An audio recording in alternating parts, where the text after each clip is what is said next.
ETF index mutual funds నేర్చుకుని stock మార్కెట్లో రాణించాలనుకుంటున్నారా? వెంటనే ఈ నెంబర్కి కాల్ చేయండి. నమస్తే రమ్మగారు. నమస్తే జయ. రమ్మగారు, ఏదైనా ఒక మంచి కథ చెప్పుకుందామండి. శ్రమకు తగ్గ ఫలితం కాదు చెప్తాం. సాధారణంగా అలా ఉంటుంది కదా. అవును. ఏదైనా సరే మనం ఇంత శ్రమ పడితే దానికి తగిన ఫలితం లభించాలి. అది మనం ఎక్స్పెక్ట్ చేయొచ్చా రమ్మగారు? చెయ్యొచ్చు. ఎంతసేపు ఫలితాన్ని ఆశించే పని చేయకూడదు. ఎస్, మన పని మనం మనం చేసుకుంటూ పని పోవాలి. మనం చెయ్యాలి. బాగా పనిచేసేవాడికి దానికి తగిన ఫలితం ప్రకృతి ఇచ్చేస్తుంది. వాడికి ఇవాళ కాకపోతే రేపు పొద్దున ఇస్తుంది. ఓకే. నీ పని ఎక్కడికి పోదు. వృధా శ్రమగా ఒక్కొక్కసారి అనిపించవచ్చు, కానీ దీని తాలూకు ఎఫెక్టు ఇవాళ కాకపోతే కాలాంతరంలో అయినా గ్యారంటీగా మనకి భగవంతుడు ఇచ్చేస్తాడు. రైట్. అది జరుగుతుంది. పూర్వమట ఓ పల్లెటూరులో కోటయ్య గారిని ఒక భూస్వామి ఉండేవాడు. ఈయనకి మంచి ఇల్లు, వాకిలి, దొడ్డి, తోట అన్నీ ఉన్నాయి. పొలాలు కూడా ఉన్నాయి. పూర్వం నుంచి వచ్చిన కమతగాళ్ళంతా ఊర్లో వదిలి వెళ్ళిపోయారు. నేనేం చేశాడు, ఒక ఇద్దరు కుర్రాళ్ళని పై ఊర్లలో ఎక్కడి నుంచో పనుల కోసం తిరుగుతున్న వాళ్ళని ఒకళ్ళ వెనకాల ఒకళ్ళని ఇద్దరిని కుదుర్చుకున్నారు. సోమన్న, సూరయ్య ఇద్దరు వచ్చారు. పాతకాలపు పేర్లు ఇవే ఉంటాయి కదా. అవునవును. సరే, వీళ్ళకి ఈ కోటయ్య గారికి బోల్డంత పొలం, ఎడ్లు, అరకలు ఉన్నాయి. ఈ పాలేళ్లుగా చేరిన కుర్రాళ్ళిద్దరు వాళ్ళ జాతి వాళ్ళే, వాళ్ళేం వేరే కులాల వాళ్ళు కాదు. వాళ్ళలోనే ఎక్కడ గడవక ఉన్న మగపిల్లల్ని, కొంచెం బలమైన మగపిల్లల్ని ఇద్దరిని సెలెక్ట్ చేసుకున్నాడు. సోమన్న, సూరయ్య ఇద్దరు కలిసి పొలానికి వెళ్ళేవాళ్ళు. ఈమె అరకట్టి నాగలి పట్టుకుని వెళ్ళి ఎడ్లను కట్టి దున్నుకొచ్చేవాళ్ళు. ఈ సోమన్న మంచి పనిమంతుడు. వాడికి వ్యవసాయం మీద ఆసక్తి, బాగా పని చేసుకోవాలంతే. అదే. కొంచెం మితభాష కూడా. వాడి దారిని వాడు అరకథ కట్టుకుని దున్నుకుంటూ పోయేవాడు. ఈ పొలం అంతా చదును చేయటం, ఆ వ్యవహారం అంతా చక్కగా చేసేవాడు. ఈ సూరయ్య బేసిక్ బద్ధకస్తుడు. రెండో వాడు పని చేస్తున్నాడుగా, కాసేపు ఏదో దున్ని కాళ్ళు లాగుతున్నాయి పోరా అని వెళ్ళి పడుకునేవాడు. ఈ సోమన్న మాత్రం పడుకునేవాడు కాదు. పొద్దుదాకా పని చెయ్యాలి అని చెప్పి పొద్దున్నే ఇంటి దగ్గర, అయ్యగారింటి దగ్గర అన్నది, కోటయ్య గారింట్లో అన్నాలు తినేసి వచ్చేవాళ్ళు. అక్కడికి మధ్యాహ్నం 2:30, 3 గంటలు బాగా పొద్దు పైకి ఎక్కేదాకా దున్నుకొని పని చేసుకునేవాళ్ళు. మధ్యాహ్నం తినడానికి కూడా చెరుకో ముద్ద ఏదో కట్టించేవాళ్ళు.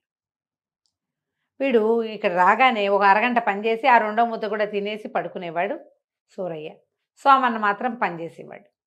సాయంకాలం ఇంటికి వెళ్ళేటప్పుడు ఏం చేసేవాళ్ళు, 2 గొడ్లని తోలుకెళ్ళేవాళ్ళు కదా, ఎడ్లని. సోమన్న ఏమనుకునేవాడంటే, ఇంత అలసిపోయి ఉన్నాయి గొడ్లు, ఇంటి దాకా వెళ్ళటం ఎందుకని వాటిని చెరువులో దింపి శుభ్రంగా కడిగేసి తను కూడా చొక్కా విప్పి అక్కడ పెట్టి, ఒంటి మీద పడిన బురద మరకలు, మరి బురదలో కదా అరకలు దున్నటం అంటే పొడిమట్టి కాదు కదా, కొంచెం బురదగా ఉంటుంది.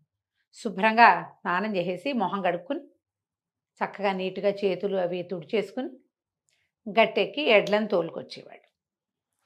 ఈ రెండో వాడు ఉన్నాడు కదా బద్ధకస్తుడు, ఈ సూరయ్య అనేవాడు. వాడికి ఏం పని లేదు. వాడు ఎడ్లు పెద్దగా మురికయ్యేవి కాదు, అరక మురికయ్యేది కాదు. ఎడ్లను దింపేవాడు. తను మాత్రం ఆ గట్టు మీద ఉన్న బురద కొంచెం చేతుల మీద అట్లా పూసుకునేవాడు. కాళ్ళకి బురద ఉండేది. ఇంటికి వచ్చేసేవాడు. కోటయ్య గారు దూరం నుంచి చూసి చకచక యాక్టివ్గా ఎడ్లను తోలుకుని శుభ్రంగా వస్తున్న సోమన్నను చూసి, వీడేం పెద్ద పని పాట చేసినట్లేడు, పని చేసిన వాడు భుజాలు వేలాడేసుకుని రావద్దా, అసలు పొద్దునుంచి పని చేశాడు, వీడు ఇంత స్పీడ్గా వస్తున్నాడు. వాడు ఏం చేసేవాడు, చెరులో దిగేసి శుభ్రంగా ఎడ్లని కాసేపు నీటిలో ఉంచితే అవి హాయిగా నీళ్ళు రిలాక్స్ అయిపోయేవి. అవి చెంగమని వచ్చేసేవి. ఇతను కూడా నీటి దగ్గర దిగి మంచినీళ్ళు తాగి నీళ్ళలో దిగి మెడలోతు దిగి నీళ్ళు స్నానం చేస్తే యాక్టివ్గా అవడు మరి అయిపోయేవాడు. ఈ రెండో వాడు ఎడ్లేమో పని అలవాట్లేదు, తాపీగా నడుచుకుంటూ వచ్చేవి, పనేం చేయలే అవి. తర్వాత ఏమో ఇవి వీడి గొంటు మీదేమో బురద ఉండేది. వాడు కాళ్ళు ఈడ్చుకుంటూ చాలా కష్టపడ్డాను అన్న సినిమా ఇచ్చేవాడు. సినిమాలే ఇస్తారు, పని చేయని వాళ్ళంతా సినిమాలే ఇస్తారు. ఈయన దూరం నుంచి చూసి అయ్య బాబు వీడు బాగా పనిచేశాడని అన్నాలు పెట్టించేవాడు. ఈ సూరయ్యకి ఇంకొక ముద్ద ఎక్కువ. అసలు చేసేవాడు వీడు. చేసేవాడికి సామాన్యంగా పెట్టించి రెండో వాడికి ఎక్కువ పెట్టించేవాడు. వాడు మాట్లాడేవాడు కాదు, వీడు శుభ్రంగా తినేసేవాడు. అబ్బాయి మితభాషి కదా, సోమన్న అన్నవాడు మితభాషి. పెట్టింది తిని ఊరుకునేవాడు. పొద్దున సుష్టుగానే పెట్టేది అమ్మగారు, సాయంకాలం అయ్యగారి దగ్గరుండి పెట్టించేవాడు. అక్కడి నుంచి ఈ పెరిగేసుకోబోయి ఇవ మామిడి పండు మొక్కేసుకోబోయి అని ఈ పనికి మాలిన వాడికి బాగా పెట్టించేవాడు. 10 రోజులు 15 రోజులు 20 రోజులు గడిచినాయి. ఈ కోటయ్య గారికి ఒక కూతురు ఉండేది, పిల్ల కమల దాని పేరు. పిల్ల మంచి తెలివి కలది. అది ఏమనిపించేది, వాడికి వీడికి తిండిలో ఏదో తేడా ఉంది. ఈ మగపిల్లలిద్దరికి కూర్చొని కుర్రాళ్ళిద్దరికి తక్కువ తిండి, వాడు ఆవురావురమంటున్నట్టు ఉండేవాడు. వీళ్ళిద్దరూ కలిసి వెళ్ళారు, దగ్గర వయసు వాళ్ళు. ఇద్దరు ఒకే పని చేసి వచ్చారు. ఒకడు ఎక్కసంగా తింటున్నాడు, ఒకడికి చాలటలేదు. వీడికి ఎందుకు చాలటలేదు, వాడు ఎందుకు ఎక్కసవుతుంది, వాడు 3 పూట్లా తినేసరికల్లా పని లేదుగా. వాడు కడుపులో నొప్పిగా ఉంది, మర్నాడు బతకిచ్చేవాడు, మందకొడిగా ఉండేవాడు, యాక్టివ్గానే ఉండేవాడు. అన్నం చాలలేదు వీడికి, ఈ సూరన్నగా అనిపించేది. ఒకనాడు ఏమనుకుంది, ఏదో చూడాలని వాళ్ళు పొలానికి వెళ్ళి పనిచేస్తున్నప్పుడు పక్కింటి స్నేహితురాలతోటి ముళ్ళగో 2 పువ్వులు కోసుకుందాం పద, చేలల్లో ఉన్నాయని ఇద్దరు పోయారు ఆడపిల్లలు. చూసేసరికల్లా ఏముంది, వీడేమో శుభ్రంగా సాగోరి మంచం చెట్టు కింద పడుకుని ఉన్నాడు. వాడి దారిని వాడు చేస్తున్నాడు. మధ్య మధ్యలో వాడే ఆ ఎద్దుల్ని కూడా వీడే అదిలిస్తున్నాడు. ఓహో, అతను చేయాల్సింది కూడా ఇతనే చేస్తా ఉన్నాడు. ఇంటికి వెళ్ళిపోయింది. అమ్మా ఇదేదో జరుగుతోంది అని. సాయంకాలం ఏం చేసింది, చెరువు దగ్గర ఆగింది. ఆ వస్తుంటే మీ పాలేళ్ళు చెరువులో దిగుతారని ఎవరో చెప్పారు. చెరువు దగ్గర ఆగితే ఈ చెరువు దగ్గర ఈ సోమన్న శుభ్రంగా ఎడ్లని బాగా కడగటము, వాడు కూడా మునకలేస్తూ ఈతలు కొడుతూ శారీరక శ్రమ అంతా తీరిపోయేలాగా నీళ్ళల్లో ఇదవ్వటము. ఈ రెండో వాడు గట్టు మించి బుర్ర తీసి మొహానికి చేతులకి పూసుకోవడం చూసేసింది. చూసేసరికి ఇంటికి వచ్చి మర్నాడు ఆ పూట అన్నం పెడుతుంటే ఏమన్నది, ఆ నాన్న నువ్వు వాడివి, కాస్త కూడా ఆలోచించవు, పని చేసి శుభ్రంగా వచ్చేవాడికి ఏమో తక్కువ అన్నం పెట్టిస్తున్నావు, ఏ పనికి మాలిన వాడు నిద్రపోతున్న వాడిని వాడికేమో అన్నం ఎక్కువ పెట్టిస్తున్నావు, వాడికేమో అన్నం ఎక్కువైపోయి వెక్కసం అయిపోయి వాడికి పొట్టలో డిస్టర్బెన్స్ వస్తుంది, ఎంతసేపు ఏదో ఒక ఇబ్బంది వస్తుంది కడుపులో, అన్నం అరగటల్లా వాడికి. ఆ అన్నం అరిగి బాగా వంట పట్టాల్సిన వాడికేమో నువ్వు అన్నమే పెట్టించట్లేదు, నీ పనులు ఏమీ బాగుండలేదు నాన్న అని తండ్రికి చెప్పింది. ఆయన ఆశ్చర్యపోయి ఇప్పుడు సోమన్నని అడగాలి. అడగకుండా ఈ సూరయ్యని పిలిచి, ఏమిట్రా సూరయ్య నువ్వేం పని చేయట్లేదండి మా అమ్మాయి, సోమన్నే నీ బదులు వాడి బదులు కూడా పనిచేస్తున్నట్ట, ఏమిట్రా నీ సంగతి అని అడిగాడు. వీడు వెంటనే తిరుక్కొని, చెప్పకేం చేస్తుందండి, మీ అమ్మాయి రోజు పొలానికి వచ్చి సోమన్న గారితో ఏకైకలు పక్కపక్కలు నేను చూసేశాను, నేను చెప్తానని ఇలా తిరిగిందన్నాడు. అయ్యయ్యో, ఆనంగానే ఒళ్ళు మండిపోయింది ఆయనకి. ఆలోచించలా ఇంకా. ఆ సోమన ఆనందిని లేచి చేతులు కడుక్కుంటున్న వాడిని ఏడాపెడా కొట్టేశాడు ఈయన. బుద్ధి కలిగి ఉండాలి, నువ్వు పిచ్చి పిచ్చి వేషాలు వేసావా, మా ఇంట్లో పని చేయడానికి వచ్చావా, పిచ్చి వేషాలు వేయడానికి వచ్చాంటే వాడు ఏం పిచ్చి వేషం వేశాడో వాడికి తెలియదు. దెబ్బలు తిన్నాడు మాట్లాడకుండా, ఏదో కొడుతున్నాడు యజమాని.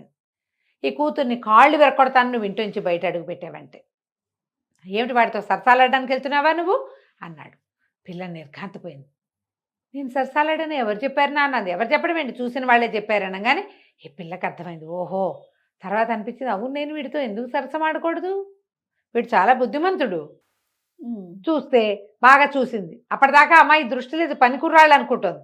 వాడు చక్కగా ఒడ్డు పొడుగు తెల్లగా కోస్త గోధుమ రంగులో ఎండకి కాలిపోయిన చర్మంగా ఉంటుంది, నెత్తి నిండా జుట్టు, తలకాయ అటు ఇటు తిప్పి చూడ్డు, వాడి పందప కండలు తిరిగి ఉన్నాడు. వీడు బాగున్నాడు. ఇక వీడి మీద దృష్టి పెట్టడం మొదలుపెట్టింది పిల్ల. అయిందా, 2 రోజులు గడిచినాయి. గడిచేసరికల్లా వాడికి భోజనాలు అయిపోయి వెళ్ళిపోగానే ఈ పిల్ల ఏం చేస్తుంది, ఓ ఇంత పెరుగన్నం మీగడ పెరిగేసి అన్నం కలిపి పట్టుకెళ్ళి ఆ సోమన్నకి పెట్టడం మొదలుపెట్టి, మా నాన్నకు తెలియదురే, నా కోసం దెబ్బలు తిన్నావు, హాయిగా ఇది తిను, ఇంట్లో పండు ఫలం ఉంటే వాడికి అప్పచెప్తుంది, పళ్ళు పట్టుకెళ్తుంది, స్వీట్లు హాట్లు పట్టుకెళ్ళి ఇస్తుంది. అయితే తల్లి చూసింది, ఏమిటే వాడి వెనకాల తిరుగుతున్నాడు అంటే, ఎందుకు తిరక్కేమమ్మా, ఏమైంది, నేను ఏదో సరసాలు ఆడానంటున్నాడు నాన్న, అదేదో ఆడితేనే సరిపోతుంది, చూడు లక్షణంగా లేడు, ఇంతకంటే మంచి సంబంధం తెస్తావా నువ్వు, నాకు వీడే నచ్చాడని. ఈవిడ తెల్లపోయింది, ఇదేమిటి ఇట్లా తిరుక్కుంది అంటే కూతురు చెప్పింది, అసలు సూరన్న పనే చేయడు వాడు, ఆ సూరయ్య పని చేయడు, వాడు పడుకుంటున్నాడు, పనంతా ఇతనే చేస్తాడు. వీళ్ళు వచ్చాక మనకి తోటలు దొడ్లు శుభ్రపడ్డాయి, ఆవులు పాలు ఎక్కువ ఇస్తున్నాయి, ఇన్ని పనులు చేస్తాడు, మొత్తం పని అంతా ఒకడే చేస్తున్నాడు. ఇంటి దగ్గర పని చేసినప్పుడే నీకు ఈ సూరయ్య అనేవాడు కాస్త పని చేస్తూ కనపడతాడు, పొలం వెళ్ళాక వాడు ఏమీ పని చేయట్లా, అంత బుద్ధిగా పని చేసుకునేవాడిని ప్రేమించకేమి అనేసరికి ఈవిడ కూడా ఆలోచించడం వల్ల నిజమే, మనవాళ్లే అక్కడి నుంచి భర్తని కేకలేసింది. మీరు మీ ధోరణి పిల్ల కాళ్ళు వేరు కొడతానన్నావు, నువ్వు ఇంట్లో కూర్చుని ఉంటున్నావు, పని వాళ్ళని పెట్టుకున్నానని, పొలం వెళ్ళి చూసిరా, అప్పుడు నీకు తెలుస్తుంది. సరే పొలం వెళ్తే ఆయన కనపడింది. ఒకడేమో అరకలు దున్నేసుకుంటున్నాడు, ఇంకొకటి శుభ్రంగా ఇంకోటి పడుకున్నాడు. శుభ్రంగా పడుకుని ఉన్నాడు. అప్పటికి అయిపోయినాయి, అరకల పని అయిపోయింది. అప్పటికి వాడు ఏం చేస్తున్నాడు, ఈ చేలు అవన్నీ సరి చేయటము, తర్వాత ఏమో అక్కడక్కడ ఉన్న కలుపు మొక్కలు పీకేయటము, గట్లు సరి చేయటము, వేరే పనులు చేస్తున్నాడు. వీడేమో పడుకుని ఉన్నాడు. ఉమ్. ఆయన అడిగాడు, ఏమో ఈ సోమన్న పని ఎట్లా జరుగుతుందంటే బాగుందండి. సూరయ్య ఏం పని చేస్తే వాడేం పని చేస్తాడండి, వాడు పని చేసేది ఎప్పుడూ లేదండి. అదేంటో మరి చెప్పలేదు అన్నాడు. మీరు అడగలేదు కదండి అన్నాడు. అడగకపోతే చెప్పడు. మితభాషి. నా పని నేను చేసుకున్నాను, నమ్మి పంపించారు, పొలం పని అవ్వాలి, ఆడు పడుకుంటే పడుకున్నాడే, నా పని నేను చేశానండి అనేసరికల్లా సరే సరే అని అనుకుని ఈయన ఇంటికి వచ్చేసాడు. ఇంటికి వచ్చాక భార్య అన్నది, పిల్లకి చాలా మనసుగా ఉంది ఆ సోమన్న మీద, బుద్ధిమంతుడు, ఇప్పటికి ఏడాది అయినా కూడా తన తోటి వాడు పని చేయకుండా తన మీద పని దోసేస్తున్నాడని కూడా మాట్లాడలేదు. ఇంతకంటే మంచి పిల్లాడు ఎక్కడ దొరుకుతాడండి మనకి, పిల్లని బయట ఊళ్ళకి ఇవ్వలేము, శుభ్రంగా మన జాతి వాడు పెళ్లి చేసి ఇంట్లో పెట్టుకుందాం అనేసరికి సరే అనుకున్నాడు. సాయంకాలం ఇద్దరు కలిసి వచ్చారు. వచ్చాక ఈ కోటయ్య గారు అన్నాడు, ఏరా సూరయ్య, సోమన్నకి నెత్తికి ఒంటికి నూనె పెట్టి బాగా నలుగు పెట్టి స్నానం చేయించరా అన్నాడు. నేను ఎందుకు చేయాలండి అన్నాడు. పని చేస్తావా చితకొట్టమన్నావా అని అడిగాడు ఆయన. చెప్పిన పని చేస్తావా చితదన్నమన్నావా అనగానే సరేననుకుని ఏం చేశాడు, వాళ్ళు నూనె సున్నిపిండి ఇస్తే ఈ సోమన్నకి నెత్తికి నూనె పెట్టి వీపు గిప్పు బాగా తోమి ఒళ్ళు నలుగు పెట్టి బావి దగ్గర కూర్చోబెట్టి వేడి నీళ్ళు పెట్టారు, వేడి నీళ్ళు స్నానం చేయించారు. రెండో వాడు సహాయం చేస్తారు కదా స్నానాలకి, పల్లెటూళ్ళు అవి కనపడతాయి కదా. సరే భోజనానికి వెళ్ళాక నాతో పాటు వీడికి కూడా విస్తరయ్యి అని చెప్పి తన పక్కన సోమన్నని కూర్చోబెట్టుకున్నాడు. సూరయ్యకి ఎదురుగుండా విస్తరేసి కూర్చోబెట్టారు. అన్ని వెండి గిన్నెలతోటి పెడతారు కోటయ్య గారికి భోజనం. ఈసారి సోమన్న దగ్గర కూడా పెట్టారు. మాట్లాడలా, తింటున్నాడు. సూరయ్యకి మాత్రం ఆకులో వడ్డించారు. వాడు చూస్తున్నాడు, వీటి చుట్టూ గిన్నెలు ఉన్నాయి, నాకు లేవు అని. గిన్నెలో మీగడ తెచ్చిపెట్టారు, ఓ గిన్నెలో వెన్న తెచ్చిపెట్టారు. తిన్నాడు. తిన్నాక అడిగాడు, అయ్యగారు ఏంటండి ఇంత తేడాగా చూపిస్తున్నారు, ఎప్పుడూ లేనిది. ఎప్పుడూ లేకపోవటం ఏమిట్రా, వీడు మా ఇంటల్లుడు, కాబోయే ఇంటల్లుడు, నువ్వేమో కమతగాడివి, ఉంటానంటే ఉండు లేకపోతే వెళ్ళిపో. ఇవాళ అన్నం పెడుతున్నా, నువ్వు కమతగాడిగా ఉంటాను, ఆ పొలం పని నువ్వు చేస్తాను అంటే ఉండు లేకపోతే లేదు. అర్థమైపోయింది సూరయ్యకి ఏం జరిగింది అని. మర్నాడు మంచి రోజని పురోహితుడు వచ్చాడు, ముహూర్తం పెట్టాడు. ఈ సోమన్నకి కమలకి పెళ్లి చేసేశారు. సూరయ్యకి తెలిసింది, నేను కనుక సరిగ్గా ఉంటుంటే మా ఇద్దరిలో ఎవరికి ఇవ్వాలి అనిపించేది. ఇప్పుడు అసలు ప్రశ్నే లేదు. ఏ పని చేయకపోవటం వల్లే నాకేమీ లేదు, అన్నమైనా ముడుతోంది, ఆ అన్నానికి సరిపడా అయినా పని చేయాలని అక్కడి నుంచి బుద్ధి కలిగి చక్కగా పనిలోకి దిగాడు. ఈ కమతగాడుగా ఉన్న సోమన్న అల్లుడు గారయ్యి పై ఎత్తున ఉండి వ్యవసాయం చేయించుకుని మామగారు ఆస్తి 10 రెట్లు చేశాడు. సూరయ్య కూడా తన తోటి వాడిని చూసి బుద్ధి తెచ్చుకుని పని చేయటం మెల్లిగా పని చేసుకుని వాళ్లే ఓ పిల్లని చూసి పెళ్లి చేసి అక్కడే వాడికి కూడా ఒక ఇల్లు వేసి ఎక్కడో బతకడానికి వచ్చారు, ఎక్కడి నుంచో ఇక్కడ హాయిగా ఉన్నారు. శ్రమ ఎప్పుడూ కూడా ఫలితాన్ని ఇస్తుంది. అంతేనండి. శ్రమ ఏవ జయితే కష్టే ఫలి అంటారు. ఖచ్చితంగా ఈ మహావాక్యాలన్నీ ఒట్టి ఉబుసుపోకకి చెప్పినవి కాదు. ఒళ్ళంచకుండా ఉండేవాళ్ళు సుఖపడినట్టుగా ప్రపంచంలో ఎక్కడా లేదు. ఒకవేళ ఉన్నా చాలా తాత్కాలికమే. పని చేయగలిగేవాడు ఎక్కడైనా పని చేసుకుంటాడు, హాయిగా ఏ పనైనా చేయగలుగుతాడు. ఆలోచించి ఈ కథని పిల్లలకి చెప్పండి. తప్పకుండా అండి. నమస్తే. నమస్తే.